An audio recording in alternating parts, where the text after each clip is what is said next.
Have you ever found yourself in a conversation where the silence feels deafening, where every pause feels like a ticking time bomb, and you wonder why words just don't come out naturally? Well, imagine this.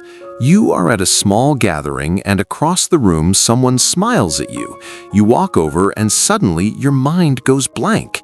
You start talking about the weather or something you think is safe, but you can see their eyes glazing over and you feel that familiar pit in your stomach. That feeling is something every human experiences because conversation is more than just words.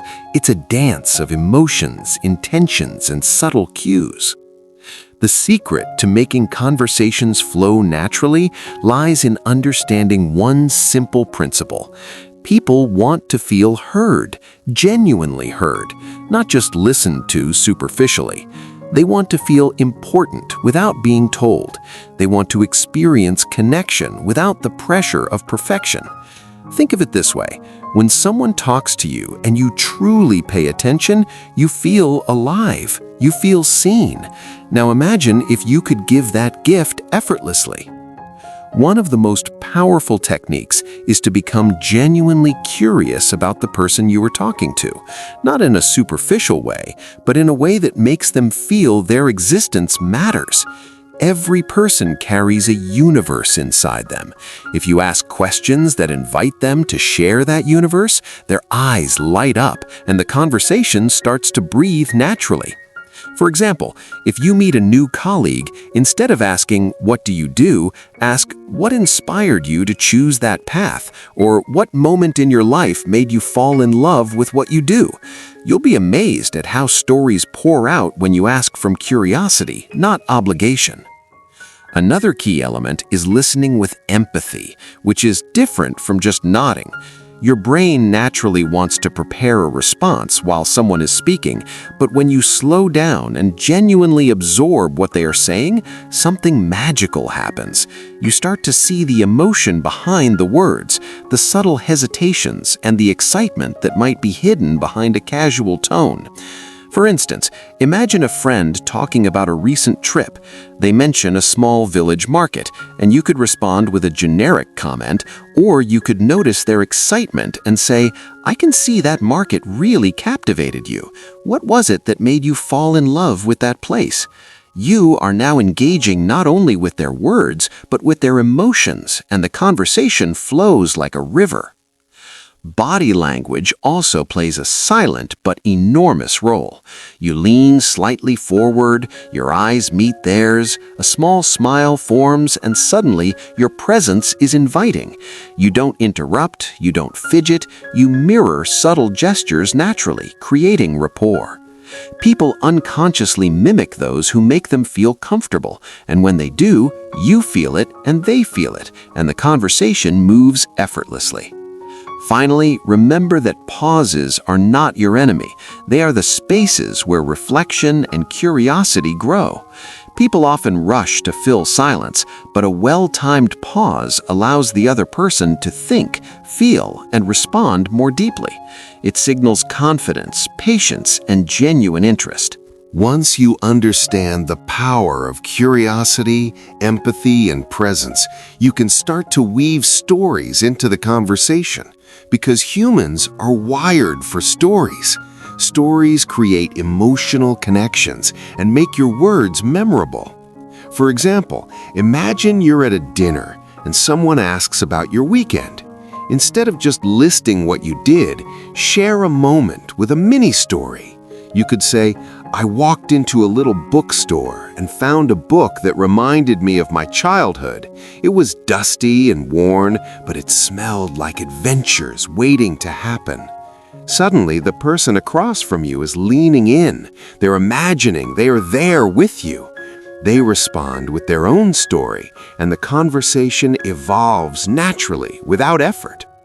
Another Dale Carnegie technique is to give sincere compliments and observations, not flattery or generic praise, but noticing something unique about a person. People are attuned to authenticity. For example, if a friend is wearing a hand-knitted scarf, you could say, "I love the pattern on your scarf. It feels so warm and personal. That tells me you have a story behind it." Instantly, you create a connection because you noticed them in a way that matters. Humor also plays a subtle but crucial role. If used with lightness and timing, it relaxes tension and creates a shared space where both people feel comfortable. Humans are drawn to joy, so even a small, playful comment about a shared situation can break the ice.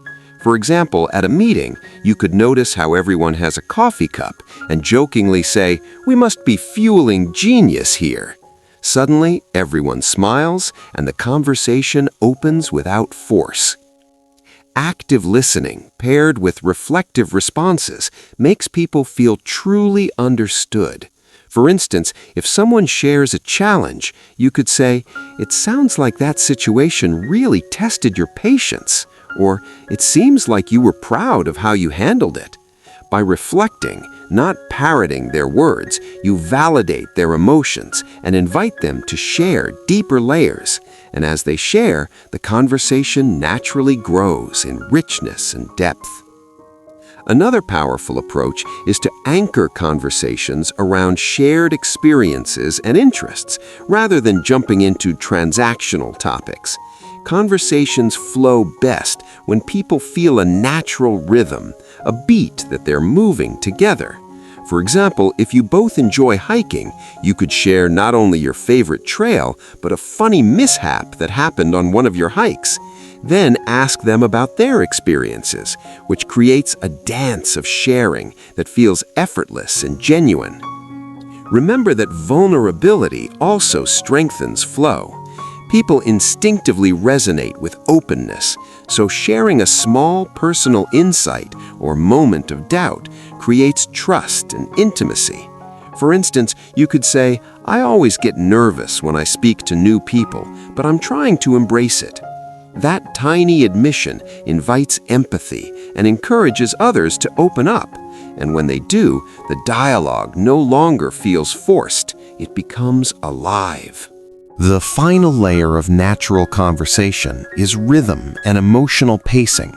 Conversations are like music. They have highs and lows, pauses and crescendos. You guide this subtly through tone choice, gestures, and timing. For example, when sharing something exciting, your voice rises naturally, your hands move slightly, and your eyes shine. When the other person reacts, you mirror and match subtly, and suddenly there's an invisible pulse binding your dialogue together. Questions are the heartbeat of flowing conversations, but not any question, random questions, rather those that invite reflection and emotion. Instead of "What did you do today?" ask, "What was the most memorable moment of your day?" or "What challenged you unexpectedly?" Such questions tap into storytelling mode and naturally engage their mind and heart. Another critical principle is avoiding judgment, even when you disagree. People shut down when they feel evaluated, but when you listen openly, acknowledge differences, and respond with curiosity, you maintain flow. For instance, if a friend shares an opinion you disagree with, you could say, "That's interesting. I hadn't thought about it that way. What led you to feel that?" Invites dialogue, not debate, and keeps words moving seamlessly. Timing, humor, stories, reflection, and empathetic listening together creates a momentum that carries the conversation forward. People leave interactions remembering not the facts, but the feeling, the laughter, the sense that they were seen and appreciated. For example, imagine leaving a dinner where everyone shared small personal stories and laughed together. You remember how connected you felt, and the conversation remains alive in memory. Finally, practice is the silent force behind mastery. Conversations are a skill, not a gift. Some of the best conversationalists started nervous, unsure, and awkward, but they practiced noticing reactions, observing tone, and experimenting with questions. Over time, they learned the natural rhythm of exchange. The more you observe human behavior and respond with curiosity, empathy, and presence, the more effortless the flow becomes.